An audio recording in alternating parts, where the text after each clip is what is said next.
Hey, what's up, metal and heavy music fans? It's Flight of Icarus again with metaltrenches.com. If you're new here, don't forget to hit that subscribe button and like the video if you enjoy it. There's plenty more where this came from. But it is that time again. We're going to do another tier list, and we're going to cover one of my all-time favorite metalcore bands from back in the day, Darkest Hour. So let's just dive right on in with year 2000, The Mark of Judas.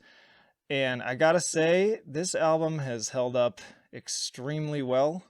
I'm gonna go ahead and just right off the bat put that at A tier. This is still one of my favorite albums from the band going all the way back. So many great songs on this album. For the Soul of the Savior, amazing riffs, killer opener with that one. Kind of straddles the line between metalcore and melodeath and is what started them earning the moniker of like American Gothenburg is what people started calling it. And this album in particular is just very raw, gritty, and pretty damn consistent, especially for a debut. I would say even more so than a lot of the other metalcore bands from this era didn't have quite the same strength of their like earliest material as these guys did. But other great songs, Blessing in a Tragedy, Eclipse, The Legacy, also one of my favorites, and all those still among my favorite songs from the band in general. I even love the little acoustic interludes that are scattered throughout.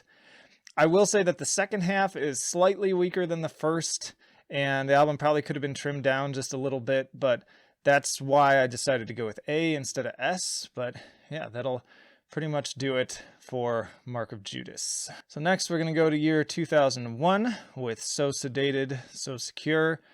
And I gotta say, this is a much weaker outing. I was pretty disappointed listening to this one after how much I loved Mark of Judas. And I know some people are going to strongly disagree with that, but hey, you can't please everyone. It starts off relatively strong, but something about the production is just not as good. The songs seem less memorable to me. Like, even though I just re-listened to all these again yesterday, very little stands out to me that I remember from this album. And I've listened to it many, many times before. The Hollow continues to be one of my all-time favorite tracks from the band. But really beyond that, there's just not a lot that I love here. It's not one of the albums I pick and continue to come back to when I'm like in the mood to listen to Darkest Hour. The title track's good, An Epitaph, No Closer Than a Stranger. All these are solid tracks, but overall I just find this album to be kind of bland and boring.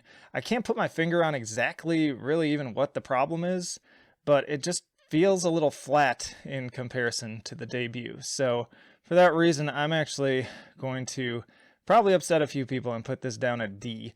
Alright, next up, probably going to make even more people a little bit mad here because we got 2003's Hidden Hands of a Sadist Nation. And I know that some people absolutely love this album, listed as their favorite, say it's like the best thing the band's ever done, but I am not one of those people. I love the opening track. Again, it's one of my favorites, and it's among their most anthemic songs. I mean, there's a reason why this is just going to continue to get played live forever, I'm sure. And it's probably one of the most anthemic songs, honestly, in the entire genre for this particular time period. And it also, of course, helps that this is when they picked up Chris Norris as a guitar player for the first time. But ultimately, I'm just not that impressed with this album. I mean, first and foremost, it is too long. I'm an Opeth fan. I'm a progressive metal and progressive death metal fan. I love me some long songs. We're talking 15, 20, even 30 minutes if they're done well. But I just don't think that the particular style on display here justifies these song lengths, because they're on average 4 to 5 minutes, and it's mostly quite repetitive, kind of just playing the same things over and over again. And some of the songs even go as long as 8 or even 13 minutes in case of Veritas Equitas, the closer. I love the riffs. Lots of great guitar on here, especially on like Payphones and Pills. Pure Gothenburg coming through on that one. But I just don't need it to go on for nearly 6 minutes. It's just unnecessary. You shave these down to like a 3 minutes, and I'd feel like they'd be much stronger for it, and it would be a better album. But also on the plus side, definitely greatly improved production. You see them kind of stepping up into the big leagues with this, less of that sort of DIY sound, leaning even more heavily into their death and mellow death influences for sure. Other standouts, Oklahoma, marching to the killing rhythm. Lots of great moments, but it just drags. And it lacks a certain sense of character too. Like, something about it just, it doesn't have the same personality, I guess, that some of the albums after this have. But yeah, so all that said, I'm going to go ahead and put this at a C.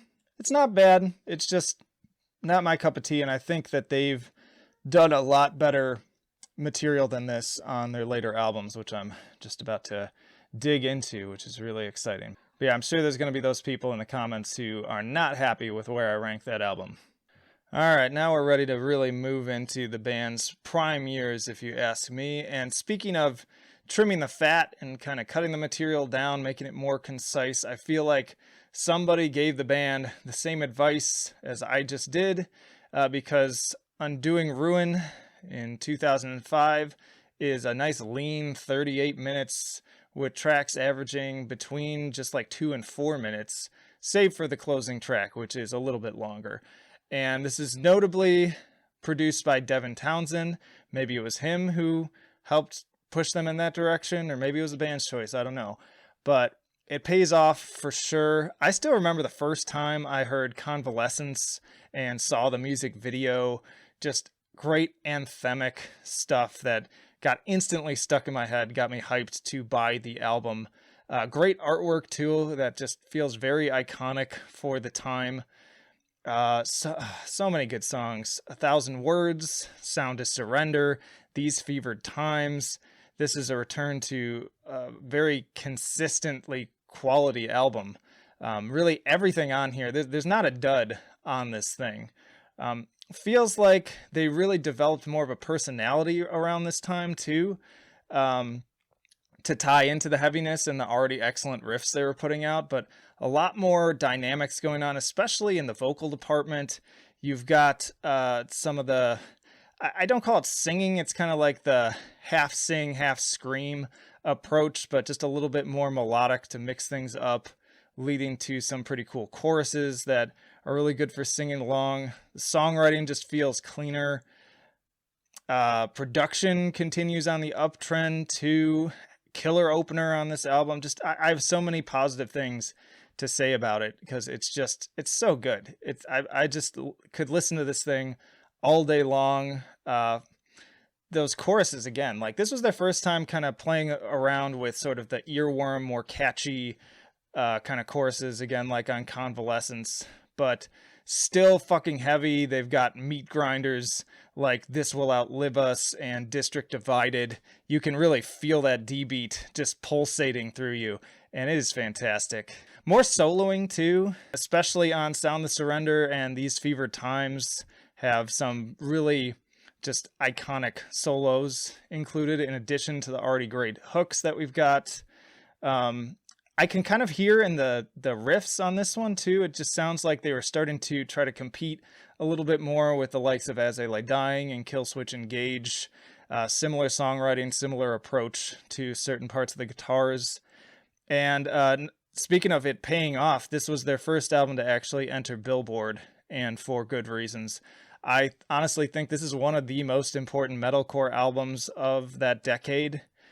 And unpopular opinion, everything that Unearth does, Darkest Hour does better. Just gonna throw that out there. That's my opinion. You can crucify me for it later. But for all of that, Undoing Ruin belongs at S tier for sure. All right, moving right along. It's 2007 now. We're going to talk about Deliver Us. This is my personal favorite album from Darkest Hour overall. As much as I love Undoing Ruin, this just barely edges it out. So obviously I might as well not try to act like it's not S tier, obviously, if it's slightly better than Undoing Ruin. But yeah, this is another one that was produced by Devin Townsend. So not really surprising. Devin Townsend produced probably most of my favorite albums from this time period across metal subgenres. He just did an excellent job with the likes of Lamb of God and Soilwork, and he was doing some good work. Not that he isn't now, but goddamn, like around this time he was pumping stuff out. This album also made Billboard. The artwork was also done by John Baisley of Baroness. It's another iconic piece too that I just think really stands out. Fucking Doomsayer, Demons, Tunguska, that opener, and you've got that acoustic, that really chill, just like tension building acoustic part, and then it builds into that little palm muted dun dun dun dun dun dun dun dun. You are the only one. What an amazing way to kick off the album. And then a little bit after that, they kick up the pace, and goddamn, does it feel good every time I listen to that part. Incredible harmonized solo too, that still gives me chills. Like, I'm not kidding. Yesterday, listening through this again, I literally got goosebumps, just like the first time I listened to it. It just does not, even talking about it now, I'm getting it a little bit. This album undeniably has their best guitar work, period.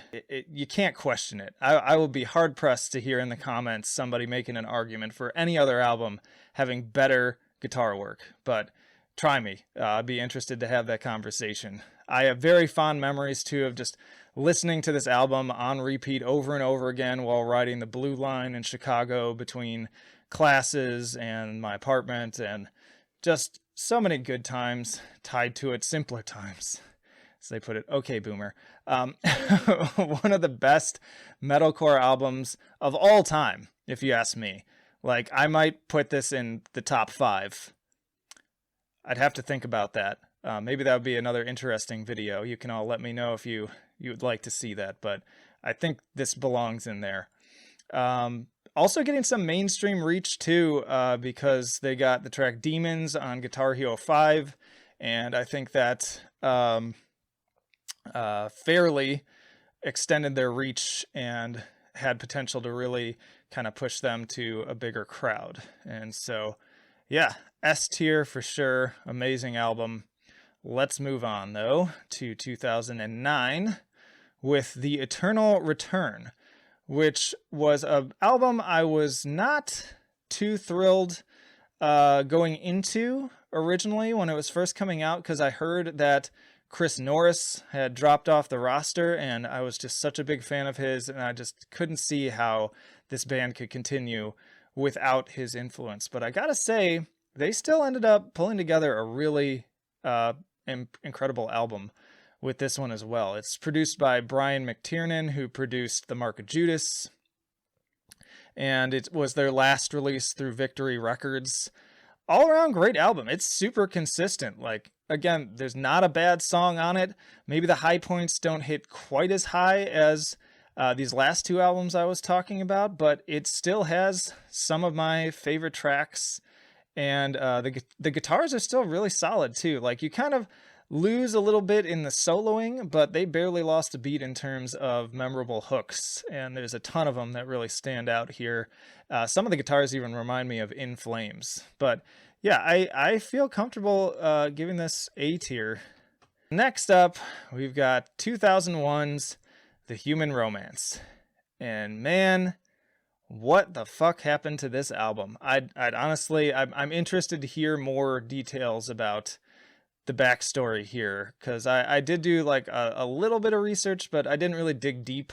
This was released via Century Media and E1. It's the last with Ryan Parrish and on drums and bassist Paul Burnett.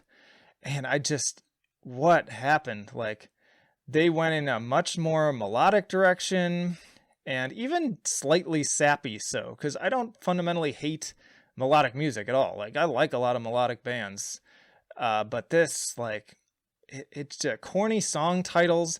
The best way I can put it, and even though, like, I'm not one of those, like, anti-Hot Topic people, but all those stereotypes about Hot Topic, this feels like a Hot Topic album. And that to me was never this band's MO. The singing just feels like it's being stretched into directions that it was never meant to. And even that, just the performance is off. It's even off key at times. The lyrics are super lame. I was watching some of the like lyric videos that they had, and I was just like cringing so hard at some of this stuff. Slower, moodier tracks throughout. There are some heavier ones with decent moments like Your Everyday Disaster and Purgatory, but even these seem like a lesser clone of old riffs and ideas. In fact, I think it was on Your Everyday Disaster. It literally sounds like a riff that they like recycled and repurposed. I honestly didn't even remember what this album sounded like, and I hoped maybe I was too hard on it the first time when I originally heard it, but I think on re-listen, I may have just blocked it out for good reason, because I couldn't handle it. I was traumatized. This was about the point that I kind of thought that the band was, at least in my eyes, done. By all means, if people enjoy this style, enjoy it. Great. Enjoy it what you want. But for me, I was just like, all right, I'm done. I'm out. Seriously, what happened to the vocals on this one? I hate to put down, musicians for doing the work they want to do. And I'm sure they tried hard, but this was just a misstep. And, I believe this is the first time ever on these tier lists that I'm actually going to rank an album an F, but it is a hard F, and F's in the chat for The Human Romance. All right, and then it couldn't get worse, right? Except in 2014, they put out their self-titled album, Darkest Hour, where they really, really leaned into the melodic side and kind of went for, I think they were going for like an image change or something. I remember some advertising around this time too, talking about how they were just going to kind of change things up and sort of rebrand themselves. You can see it in the font and the album art, like just everything about that cover screams like, we're going to be a different band now.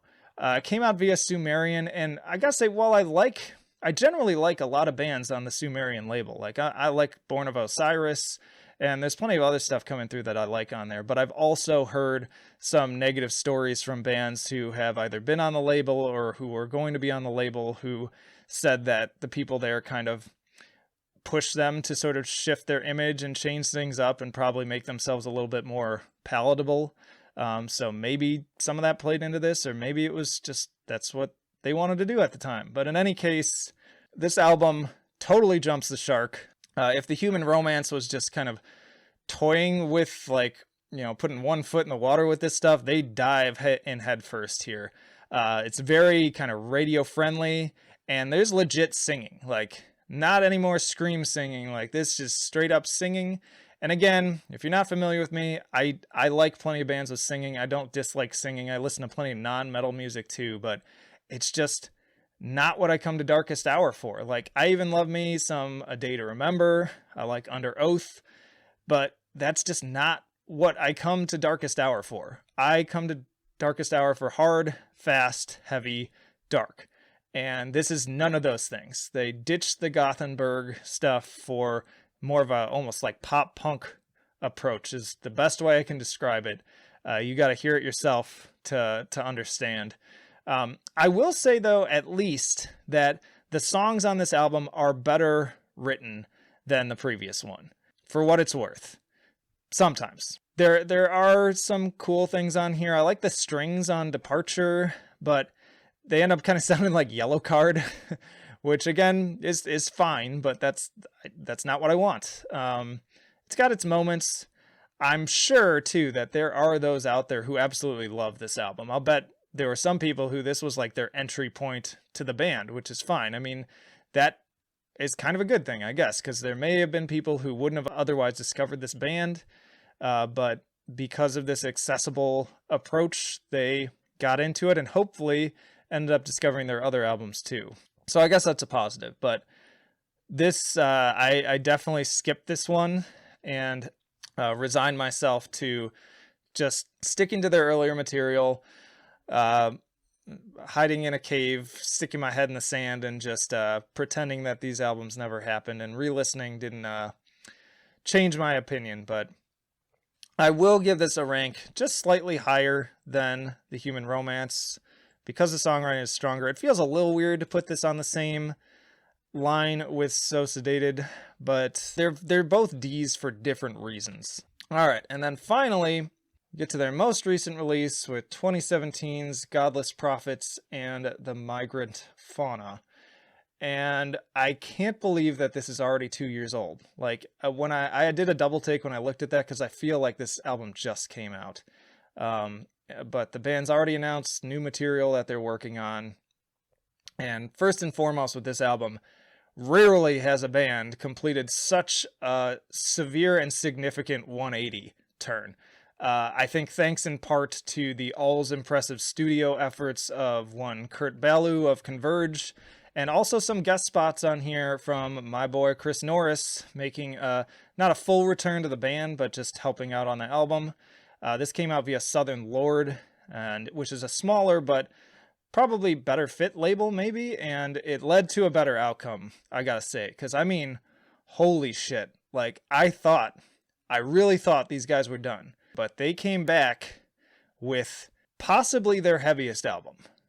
And I'm just thinking about it now, and the more I've been listening to it again, and I listened to it like nonstop when it came out, but it may very well be. The ripping opener alone, Knife in the Safe Room, is enough to warrant some serious praise. Like, I heard that and was like, I could already tell Kurt Ballou produced this thing just hearing that song without even knowing it, because his signature is kind of all over it with the D beat, with the bass tone. All of it just comes together, and oh god damn, that song is so heavy, and this album is just so heavy. Urgh. What else? We've got kind of a return to their Melodeath roots, but also with a metallic hardcore twist. I kind of joked at the time that this is sort of like their metallic hardcore album. All harsh vocals, they ditched all the singing.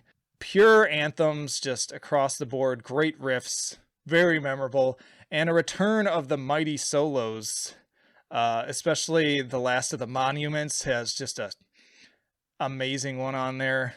And, you know, I was going to put this at an A, and I've been thinking about it real hard, but fuck it, it's S. Shoot off the air horns. I just realized too, like, looking at this in my digital files, all of my ratings across the albums, this album actually has surpassed all the other albums in terms of the number of my favorite songs from the band on one album. So that means something. And again, there's not a bad song on the album. And in fact, like, every song almost could be a single. I guess I'm most partial to Knife in the Safe Room, Those Who Survived, and In the Name of Us all straight bangers. But I'm really interested to hear from you all in the comments. Like, what do you think? Are my ratings shit? How would you rank things? In fact, I'll even leave a link down there. But for now, this is Flight of Icarus signing off. I will see you in the trenches.